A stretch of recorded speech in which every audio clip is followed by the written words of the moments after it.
Hello दोस्तों, स्वागत है आप सभी का हमारे यूट्यूब चैनल जिसका नाम है स्टडी फॉर सक्सेस।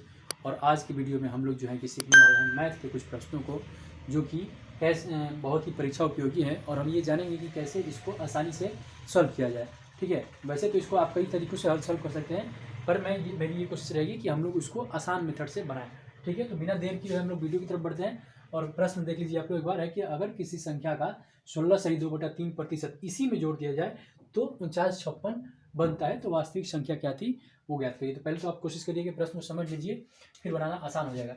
इतना प्रतिशत जोड़ा जा रहा है, कितना 16 से 2, तो इसको हम भिन्न में बदलेंगे। ठीक है, 16 से 2% का मतलब हो गया कि 16 × 48 = 2 50/3, और प्रतिशत के लिए बटा में 100 है ना, 1/6। तो यानी कि वो संख्या क्या है, तो संख्या 6 है। और इसमें कितना जोड़ा गया, 1 जोड़ा गया है ना, ये बात आप अच्छी तरीके से समझिए। फिर क्या होता है कि 6 में 1 जोड़ने के बाद ये क्या बन जाए, 6 + 1, ये बन गई आपकी 7।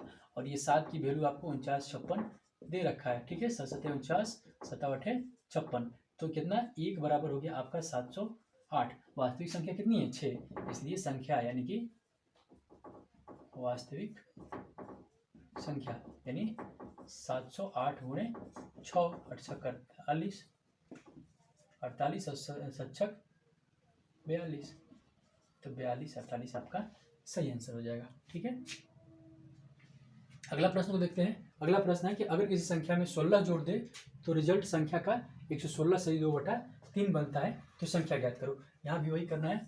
ठीक है, संख्या में क्या जोड़ रहा है, 16 जोड़ा रहा है, तो इतना बन रहा है। तो पहले इसी को उठाओ ना, 2/3%। इसको जोड़िए, छोड़ दिया जाए 348/2 यानी 350। प्रतिशत के लिए 300 लेंगे, 5 से कटाइए, 5 0 से 0 कटा दो, 5 × 7 = 35, 5 × 6 = 30, यानी कि 7/6। 6 संख्या थी, जोड़ के 7 बन गई है, 1 जोड़ा गया, और जिसकी वैल्यू कितनी है, 16 है। तो 16, 1 की वैल्यू 16 है, तो वास्तविक संख्या क्या है, 6 है ना, तो 6 की, इसलिए संख्या 6 बराबर, संख्या 6, तो 6 बराबर 6 × 16, 16 × 6 = 96। कैसा लगा प्रश्न, चलिए आगे देखते हैं वीडियो। आइए अब और दो अच्छे प्रश्नों को देख लेते हैं कि अगर किसी वर्ग की भुजा 40% बढ़ा दी जाए तो उसके क्षेत्रफल पर क्या प्रभाव पड़ेगा। देखो, फिर वही काम करेंगे हम लोग। 40% का मतलब हो गया 40/100, 20 दूनी 40, 20 बचे 100, है ना। तो वर्ग का क्षेत्रफल क्या होता है, भुजा स्क्वायर होता है। तो 5 थी, पहले 5 थी, है ना, वर्ग का क्षेत्रफल कैसे लिख, वर्ग की भुजा लिख लीजिए आप, भुजा, और यहाँ पे क्या लिख देते हैं, क्षेत्रफल। तो जब 5 थी तो क्षेत्रफल क्या था, 25 था, 2 बढ़ा ना, तो यानी अब 7 हो गई, तो क्षेत्रफल क्या हो गया, 49 हो गया। तो 25 से और बढ़ के कितना हो गया, 49 हो गया। कितना बढ़ा, तो 49 - 25 जब करिएगा तो 24 होगा। किस पे बढ़ रहा है, 25 पे, है ना। तो वृद्धि प्रतिशत, वृद्धि बटा में प्रारंभिक क्षेत्रफल गुणे 100, 25 × 4 = 100, ये 24 × 4 = 96%। प्लस का मतलब होता है कि वृद्धि, प्लस का मतलब वृद्धि, यानी वर्ग का क्षेत्रफल क्या हो जाएगा कि 96% बढ़ जाएगा। ये तो हो गया आपका एक तरीका। आइए दूसरा तरीका भी देखते हैं। दूसरा तरीका सक्सेसिव जो परसेंटेज वाला फॉर्मूला होता है उसको हम लगाएंगे। उसमें है कि 40%, तो एक बार 40% बढ़ा, फिर लंबाई बढ़ेगी तो चौड़ाई भी उसका बढ़ेगा। और यहाँ पे 40 × 40 और बटा में 100। ठीक है, डबल जीरो खत्म कर लीजिए, 40 40 80 और 4 × 4 = 16, यानी कि यहाँ भी 96% वृद्धि आ गई। तो क्या आप दोनों तरीके समझ पाए। ठीक है, बहुत ही प्यारा प्रश्न है, परीक्षा में पूछा जाता है हर बार। देखिए अगला प्रश्न है कि अगर किसी आयत की लंबाई में 37.5% बढ़ा दे और चौड़ाई 20% बढ़ा दे तो क्षेत्रफल पर क्या प्रभाव पड़ेगा। इसको भी दोनों मेथड से देखेंगे। देखिए लंबाई क्या हो रही है, 37.5% बढ़ रही है। 37.5 का मतलब क्या, 37 दूनी 74, 1 75 बटा में 200, 25 नहीं 75, 25 8 200, यानी कि लंबाई पहले कितनी थी, 8 थी, बाद में कितनी हो गई, 3 बढ़ा, तो ये अब हो गया आपका 11। ठीक है, चौड़ाई की बात कर लेते हैं। चौड़ाई कितनी है, चौड़ाई 20% घटा है ना, घट रहा है ये, तो 20 बटा में 100, 20 × 25 100, यानी 5 थी, घट कितना हो जाएगी, घटेगा 1 माइनस हो जाएगा ना, तो अब होगी 4। अब क्षेत्रफल यहाँ पे लेंगे, पहले वाले कंडीशन में क्षेत्रफल कितना, 8 × 5 = 40, है ना, दूसरे वाले 11 × 4 = 44।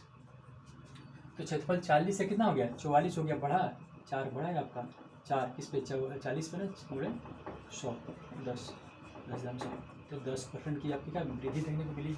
दूसरा तरीका अगर देख लें सक्सेसिव वाला, तो आपका कितना होगा, 75/2 है ना, 37.5 का मतलब 75/2, तो 75/2 प्लस ये कितना है आपका 20% की कमी हो रही है तो माइनस चिन्ह लिया जाता है 20 और प्लस माइनस माइनस 20 75/2 गुणे 20 और बटा में 100।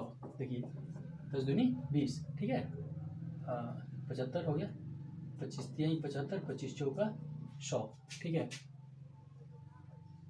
लेना 2 दूनी 4, 5 दूनी 10, घटाइए तो 75/2 माइनस 20 और माइनस का कितना 15/2 कर लीजिए, ठीक है, ये होगा, चलो इसको सॉल्व कर लो, बड़ा हो गया क्या, बड़ा कोई बात नहीं है, 75 और माइनस कितना 75 और माइनस 40 माइनस 15/2, ठीक है, तो ये कितना होगा 55, 75 में से 55 घटेगा तो कितना होगा आपका हो जाएगा 20, है ना, और 20/2 10% की वृद्धि।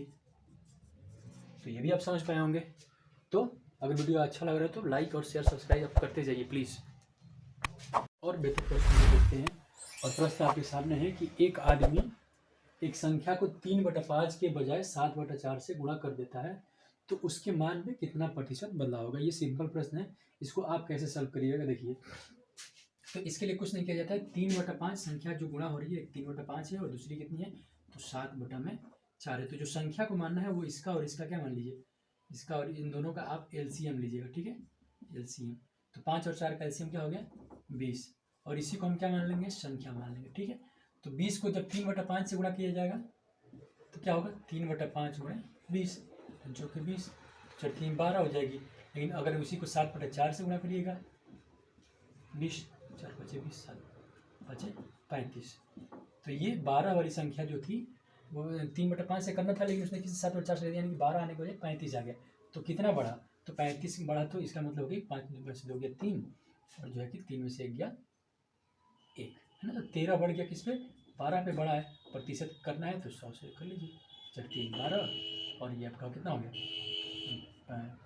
25 चौके 100, है ना, 25 3 75 के 5 ऐसे 7, और 25 और 7 5 32, है ना। तो इतना बटा में 3 करिए, ठीक है, प्रतिशत आ जाएगा आपका, प्रतिशत वैल्यू, ठीक है ना। अब 12 से बढ़ करके 35 हुआ था, 5 में 3 और 3 में से गया 2, यहाँ पे 23 होगा, सॉरी यहाँ पे क्या होगा 23। तो जब गुणा करिएगा तो 25 3 75 के 5 हासिल 7, और 25 दूनी 50 और 7 57, 575/3। देखिए इसको कटाइए, 3 एकम 3, ठीक है, 2 बज गया, 3 3 9 27, फिर 3 एकम 3, तो 191 सही 2/3, ठीक है ना। आगे देखिए, समझ गए होंगे आप, बेहतर तरीके से देखिए। चलिए अगला प्रश्न है कि अगर इस किसी स्कूल में 60% क्या है छात्र हैं, लड़के हैं, छात्र लड़के हैं, है ना, और लड़कियों की संख्या 972 दी हुई है, तो स्कूल में लड़कों की संख्या फाइंड करनी है, ठीक है। 60% है ना, पहले समझ लेते हैं। 60% का मतलब हो गया कि 60/100, 20 3 60, 20 बचे 100। तो टोटल लड़के कितने हैं 5 हैं, रेशियो ग्रुप मिलेंगे, और यहाँ पे जो 60% छात्र हैं ये बॉयज है, ये कौन है आपके बॉयज, ठीक है। लड़कियों की संख्या कितनी है 972, तो देखिए 5 में से 3 लड़के हैं तो 2 क्या हो रही होंगी लड़कियाँ, 2 रेशियो क्या होगा लड़कियों का होगा, और ये किसके बराबर होगा तो 972 हमारा प्रश्न दे दिया है, प्रश्न में लिखा हुआ है कि 972 है लड़कियाँ, ठीक है। तो 2 घटाइए, 4 दूनी 8, है ना, 8 दूनी 16, 6 दूनी 12, यानी एक रेशियो किसके बराबर हो गया, एक रेशियो जो है वो आपका हो गया 486 के बराबर। कितने हो गया 486। तो लड़कों की संख्या, तो लड़कों की संख्या कितनी 3 है ना, तो इसलिए लड़के, है ना, लड़के कितने 3 रेशियो, यानी कि यहाँ पे हम लेंगे क्या 3 रेशियो का मतलब हो गया कि 3 गुणे 1 का 486, तो 486 से गुणा कराइए, ठीक है।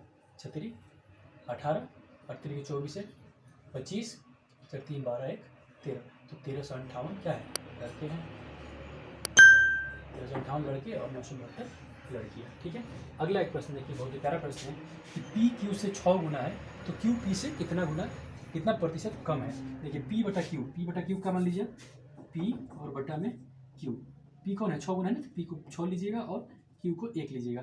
तो पूछ रहा है कि क्यू पी से कितना कम है, तो 6 से कितना कम है भाई, तो 5 कम है -5, तो 5 किसे से पी से ना, तो बटा में 6 गुणे 100, ठीक है, घटा लीजिए इसको, 500 बटा में 6 है, सीधा ही कर लीजिए ना, 500 और बटा में 6, ठीक है, उतना प्रतिशत रूप में आ जाएगा ये आपका। 6 8 48 2 20 हो गया ना, 36 18 83 सही, कितना 2/6 यानी कि 1/3। तो आपका आंसर हो गया 83 सही 1/3% आंसर, ठीक है। स्क्रीनशॉट ले लीजिए और उम्मीद करता हूँ कि ये जो है कि वीडियो, ये प्रश्न आप सबके लिए उपयोगी साबित होंगे। तो आज की क्लास में बस इतना ही। Thank you. आगे हम लोग फिर देखेंगे अगली क्लास में। मैथ की क्लास की ये सीरीज़ आप सभी को बहुत ही पसंद आई होगी और आप लोग वीडियो पे प्लीज़ सब्सक्राइब कर दीजिए और जितना हो सके उसको शेयर वगैरह कर दीजिएगा तो ठीक ही रहेगा। थैंक यू वीडियो देखने के लिए लास्ट तक।